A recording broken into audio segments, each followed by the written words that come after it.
Alors, moi, c'est peut-être la chose que je lui reproche le plus, dans le sens où il s'est vraiment beaucoup inspiré du Peugeot 308.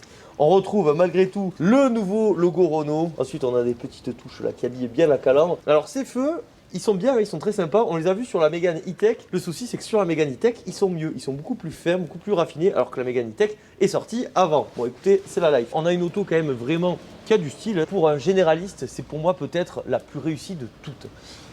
On a droit à un coloris Biton si on le souhaite, c'est le cas ici. Sur la partie arrière, ça va être un peu la même chose, c'est-à-dire qu'on va retrouver des feux, mais ils ne sont pas aussi fins que sur la Mégane E-Tech. Moi d'ailleurs, ça me fait beaucoup penser aux captures. En soi, le design n'est pas vilain, c'est juste assez classique. Et moi, ce qui me dérange un peu, c'est que leur source d'inspiration première, ça a été de piocher chez le rival Sochalien, qui a sorti une voiture en 2016. Celle-ci est sortie en 2022, le nouveau 308 arrive. Bon, je le trouve horrible moi, mais j'ai peur que ce véhicule vieillisse pas hyper